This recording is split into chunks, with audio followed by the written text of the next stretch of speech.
12월 4일 고린도 후서 1장 1절에서 11절 말씀 묵상하겠습니다.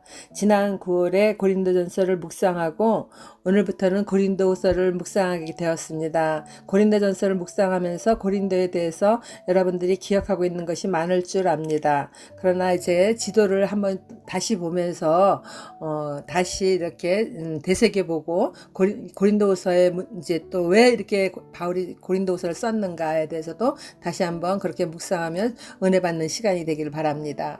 고린도 교회는 바울이 2차 전도 여행 중에 세운 교회로 1년 6개월을 머물면서 복음을 전한 곳이죠. 당시 그 헬라 지역은 유대와 마찬가지로 로마의 지배 아래 있었습니다. 로마는 헬라를 북쪽으로 그리고 마게도냐는 남쪽, 그렇게 아가야 두 지역으로 구분하여서 통치하였습니다. 고린도는 남쪽 아가야의 그 행정수도였죠. 그리고 고린도는 바다와 육지를 연결하는 그렇게 교통의 요충지였기 때문에 아주 활발하게 상업이 발달하는 곳이었습니다. 지금도 19세기 그 프랑스 기술로 완성된 고린도 운하는 세계 3대 운하 중에 하나잖아요. 수에즈 운하와 파나마 운하, 이렇게 운하가 있는 곳에 아주 활발하게 육지와 그 바다를 이어가면서 수많은 배들이 오가면서 많은 상업이 이렇게 활발한 곳이죠. 고린도에는 12개의 주요 신전이 있었습니다. 그 중에서도 아프로디테, 그러니까 로마식으로 말하면 비너스죠. 그 아프로디테 신전에 당시 1000명의 여사제가 있는 걸로 아주 유명합니다.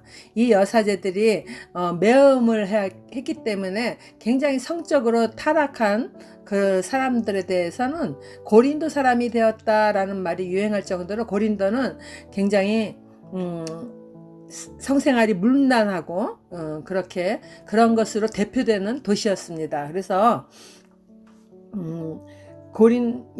고린도가 그 정말 복음 전하기 어려운 도시였을 거라고 저는 생각이 듭니다.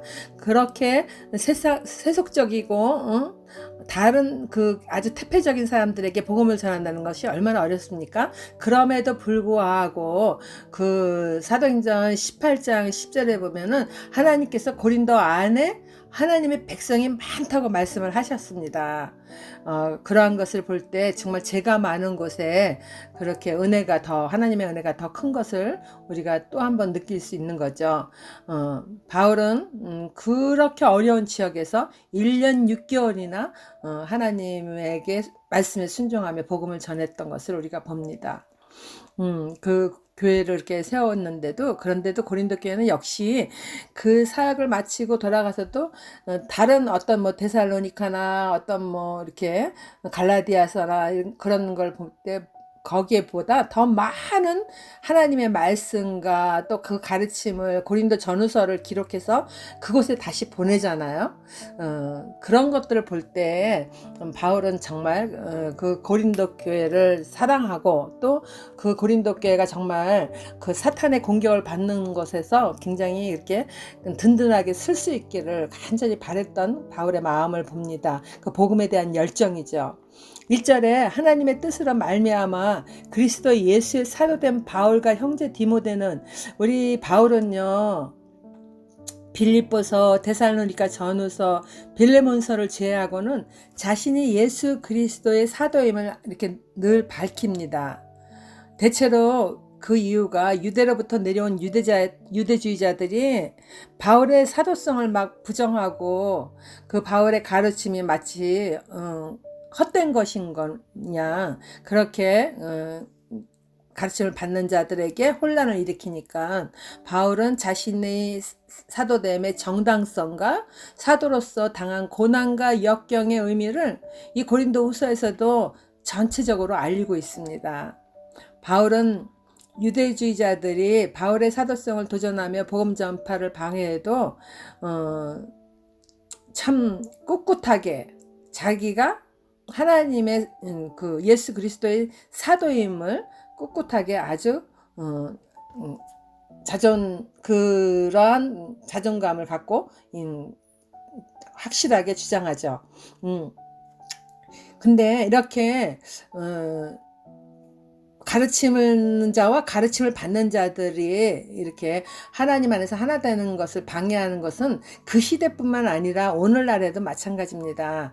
사탄은 그 시대는 유대주의자들을 사용했지만은 뭐 오늘날에도 역시 가르침을 받는 자들과 가르치는 자들 사이를 굉장히 사탄은 이간질함으로써 복음을 받아들이고 구원받는 사람들이 없도록 그렇게 역사를 하죠. 그 이유가 뭐 다른 거 아닙니까? 그 신뢰를 가르치는 자에게 신뢰를 깨트림으로써 배우는 자들에게 가르침을 받아들이지 못하게 하는 것이죠. 예나 지금이나 사탄은 가장 많이 사용하는 방법입니다.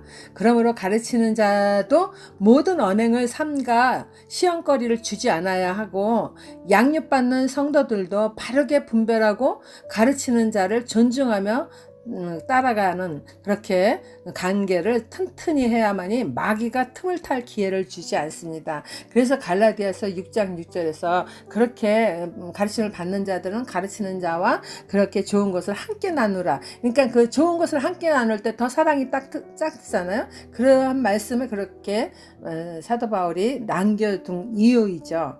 특히 현대는 그 어느 때보다도 또 그 교회의 그 관계뿐 아니라 가정에서 부부간에 그런 또 부모 자식 간에 이런 그 관계가 깨지는 일들이 얼마나 많습니까?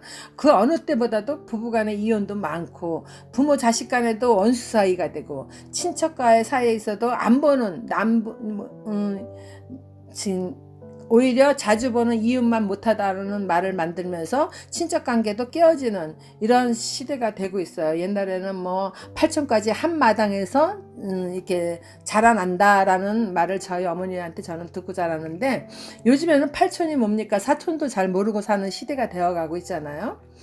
어느 관계든지 불신이 싹트기 시작하면은 그 관계는 허물어지기 쉽기에 가족관계나 부부와 자녀, 부모 사이 모든 공동체에서는요, 이 허물을 덮는 사랑을 정말 더해야 됩니다. 그래서 사랑은 허물을 덮어주는 거죠. 그래서 든든한 관계를 많이 세워갈 때 외롭지 않고 우울증도 안 걸리고 그렇게 어디서든지 내가 있는 지역에서 그렇게 서로의 허물을 덮어주면서 관계를 이렇게 세워가는 것이 굉장히 중요한 것이라고 봅니다. 또 2절에서 이렇게 보면은 바울은 유대주의자들로 그 신앙의 혼란을 가져왔을 고린도 교인들에게 하나님의 은혜와 평강이 있기를 참 원합니다. 그죠? 그렇게 아주 간절히 하나님께 늘 기도를 했겠죠. 그러한 은혜가 모든 위로의 하나님으로부터 능히 이렇게 받을 수 있다는 것을 알기 때문입니다. 바울은 사도가 된 후에 많은 고난과 환난을 당하였으나 견고한 소망을 잃지 않았습니다. 그러하기에 고난이 넘친 것 같이 그리스도로 말미암아 위로도 넘치게 받았다고 그렇게 받는다고 간증합니다. 그가 받는 고난은 고린도 교인들의 구원을 위하여 일하기 때문이지 자신의 문제 때문에 고난을 받은 것이 아닙니다. 바울은 자신을 위해서 산다면은 하나도 이런 어려운 일을 당할 이유가 없는 사람이죠. 누누이 말했기 때문에 생략하고 지나가겠습니다. 고난을 인내하며 본을 보임으로 고린도 교인들을 고난을 견딜 수 있도록 그렇게 자신의 간증을 이야기합니다.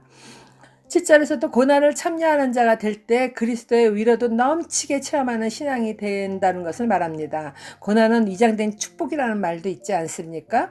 혹 환난이 와도 믿음으로 이겨내도록 말씀과 기도와 순종함으로 또 성도의 귀한 교제로 넉넉히 이겨내는 신앙인이 되어야 되겠습니다.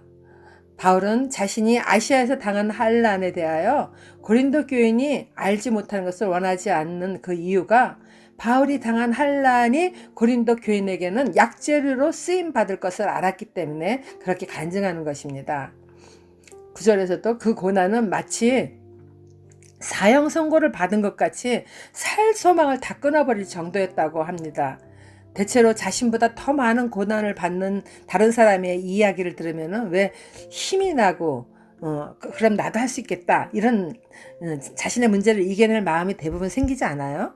바울은 그것을 말하는 거죠. 바울은 고린도 교인들이 믿음의 균열이 생기고 삶이 어려움이 생기는 것에 대하여 오직 죽은 자를 다시 살리시는 하나님만 의지하기를, 자신도 그렇게 함으로 인해서 정말 이겨낼 수 있었다는 것을 지금 말하는 거죠.